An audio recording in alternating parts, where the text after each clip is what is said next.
So we're going to go over the things from worksheet number 2 that we didn't already talk about. All right.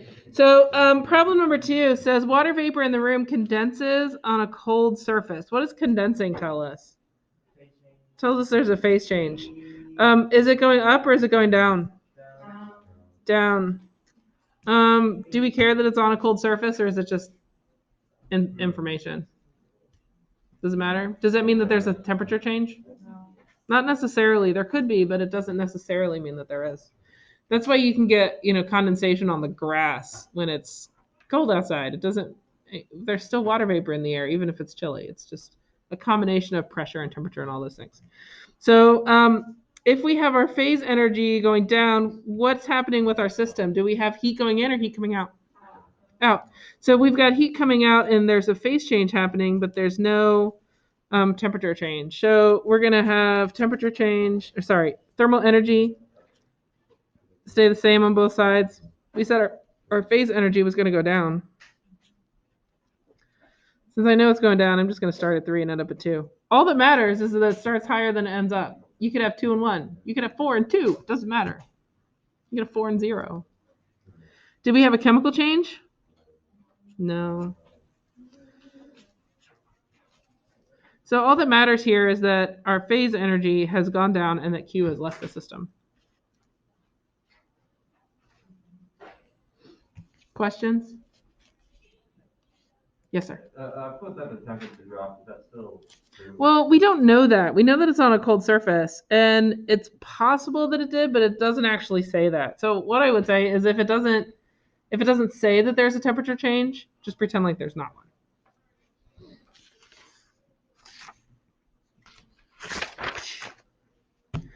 So this one does tell us temperature. It says a pan of water at 25 degrees is heated to boiling. So what temperature is boiling? 100 degrees C. And some of the water is boiled away. What does that tell us? Phase change, yeah. So we've got a thermal change and we've got a phase change. And then it says do separate energy bar charts for each stage of the process. So for thermal energy, we're going to have a thermal energy increase because we're going from 25 to 100. For phase change, we're going to have an increase because we're going from a liquid to a gas. And you did it like super fast, like way after the deadline. Yeah. We're going to have like the due date, the Evan due date, and the test due date. Okay, so you think it's a good idea? We'll see. We'll see. Okay, so the first thing we're going to do is show our thermal energy increase, and both of these are increases. So in both of these cases, we're going to have heat going into the system, just like we did when we made our heating curve yesterday. So first, we're going to increase our thermal energy. So if I start all of these with 2, just as a starting point. First thing I'm going to do is raise my thermal energy. So I'm going to put heat into my system, and my thermal energy is going to get higher. And the others are going to stay the same.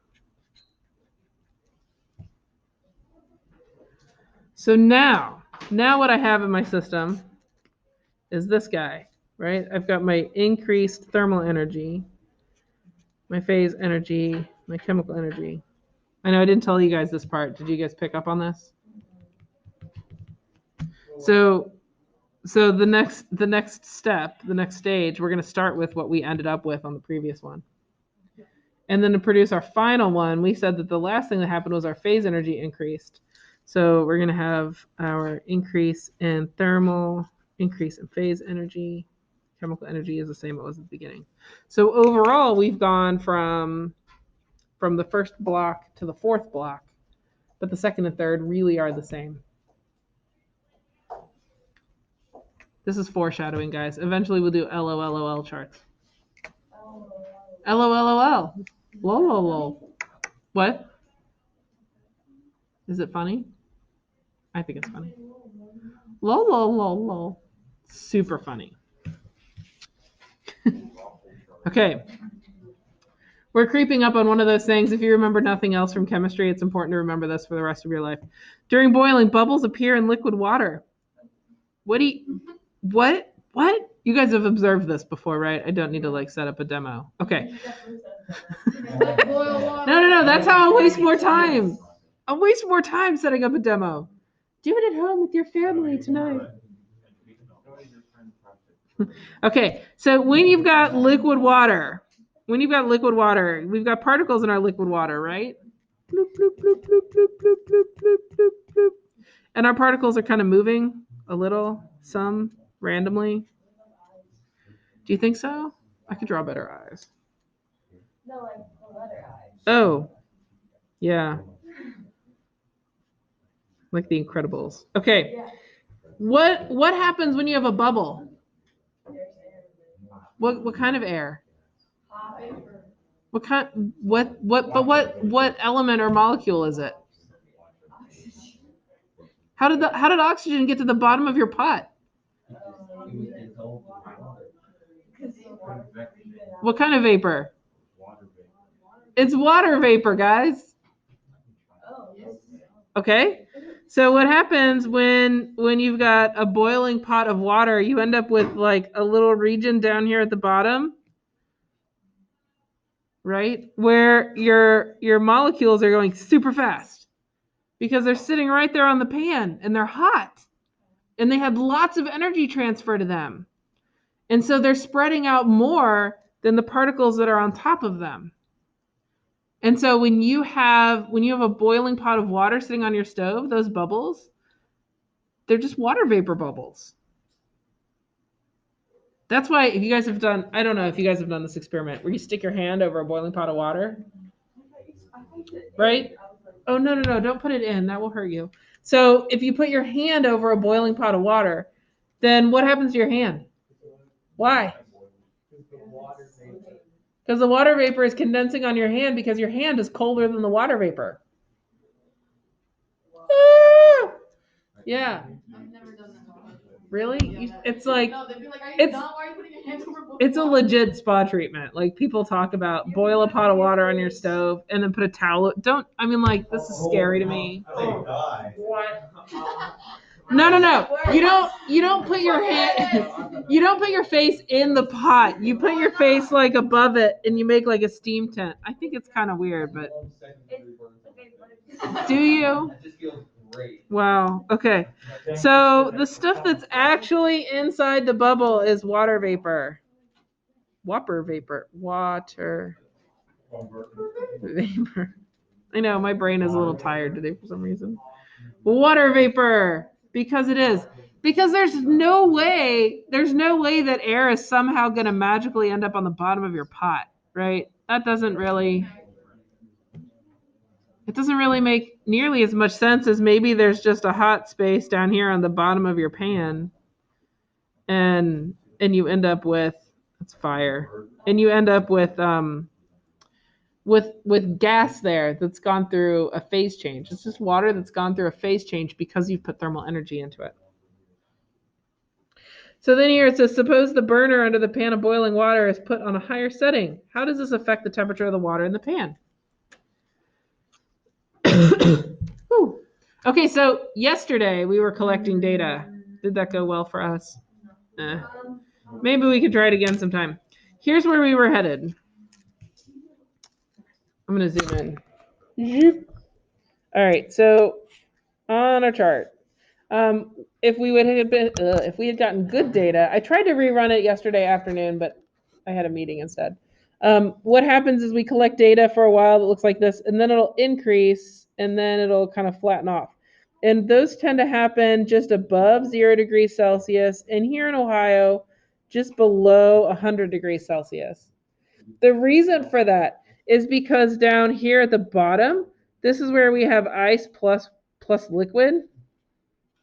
And then we just have liquid. And then farther up here, we have liquid plus gas. And so what happens is when those phase changes are happening, any energy that we put into the system goes to the phase change account.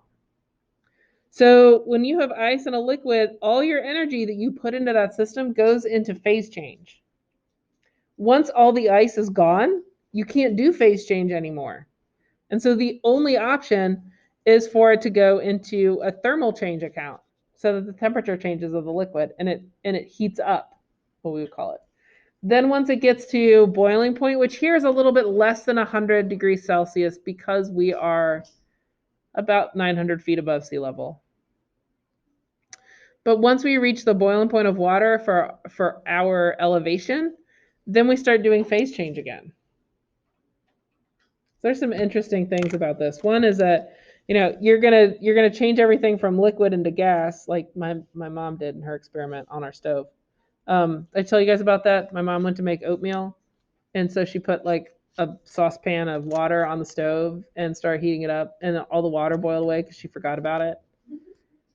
And then it started heating up, and it actually melted the top of our stove to the pan. And then when she got home, our house was full of smoke, and she tried to pick up the pan, and it shattered the top of the stove. Anyway, so after you boil away all the water, after it's all been converted to gas, then your gas can start increasing in temperature. This is a tricky experiment for us to do here because it would involve us trapping the gas. It kind of makes a a pipe bomb. Okay, so the other thing is over here with ice and liquid. This is one thing that's really important for lakes, guys, lakes and ponds and stuff. Do you guys have ponds near your house? Okay. So what happens is if you are pulling energy out of a system, if you're trying to freeze it, you cannot change the temperature to below 0 degrees until it is frozen solid. You have to have all of your water do a phase change before you can start dropping if you have solid ice. Do you guys know that ice can be colder than 0 degrees? It can be, but only if no water is present. And this is a really important idea for biology because organisms that live in lakes and ponds need to not freeze solid in the winter, right? And so it kind of buffers their system because it's going to leave. There's almost always water at the bottom of your lake or your pond, and so all the organisms just kind of move down in the lake as it freezes solid, and that layer is what helps to protect those organisms because as long as it doesn't freeze solid, the temperature won't go below 0 degrees. That's important for biology because a lot of the reactions that our body can do in our metabolism have an optimal temperature that they can work at. And organisms then don't have to be able to deal with that. Some of them have antifreeze, so if they froze, it would be okay, but it's not a good idea. Like my friend's frogs. I told you guys about the frogs. Yeah, some frogs have antifreeze. And so I had a friend and he had pet frogs and he didn't know anyone who could take care of them. So if he traveled, he put the frogs in the freezer.